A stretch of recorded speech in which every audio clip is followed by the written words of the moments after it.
Madame, there will be no more need of that chair, and you who have told me 100 times how deeply you pitied me for the sorceries by which I was bound, will doubtless hear with joy that they are now ended forever. There was, it seems, some small error in your ladyship's way of treating them. These, my true friends, have delivered me. I am now in my right mind, and there are two things I will say to you. First, as for your ladyship's design of putting me at the head of an army of earthmen so that I may break out into the overworld and there by main force make myself king over some nation that never did me wrong, murdering their natural lords and holding their throne as a bloody and foreign tyrant, now that I know myself, I do utterly abhor and renounce it as plain villainy. And second, I am the king's son of Narnia Aurelian, the only child of Caspian, 10th of that name, whom some call Caspian the Seafarer. Therefore, madam, it is my purpose, as it is also my duty, to depart suddenly from your highness's court into my own country. Please it you to grant me and my friends safe conduct, and a guide through your dark realm.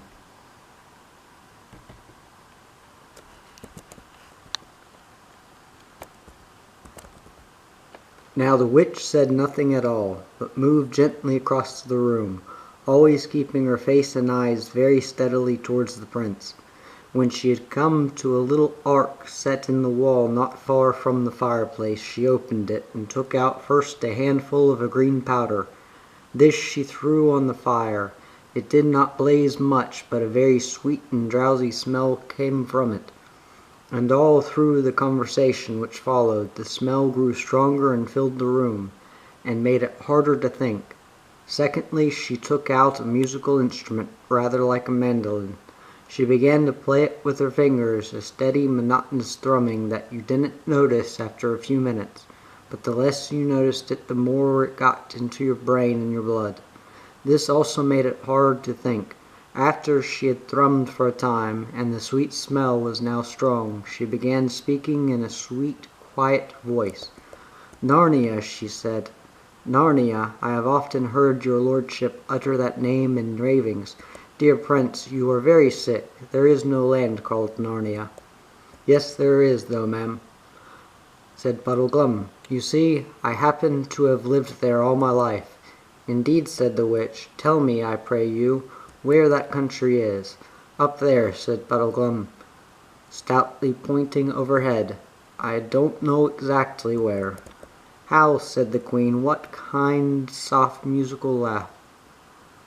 Is there a country up among the stones and mortar of the roof?" "No," said Puddleglum, struggling a little to get his breath. "It's in Overworld." "And what or where, pray, is this? How do you call it, Overworld?" "Oh, don't be so silly," said Scrub, who was fighting hard against the enchantment of the sweet smell of the thrumming. "As if you didn't know. It's up above, up where you can see the sky and the sun and the stars. Why, you've been there yourself. We met you there." "I cry you mercy, little brother," laughed the witch. "You couldn't have heard a lovelier laugh. I have no memory of that meeting, but we often meet our friends in strange places when we dream, and unless all dreamed alike, you must not ask them to remember it." "Madam," said the prince sternly, "I have already told your grace that I am the king's son of Narnia, and shalt be, dear friend," said the witch, in a soothing voice, as if she was humoring a child, "shalt be king of many imagined lands in thy fancies."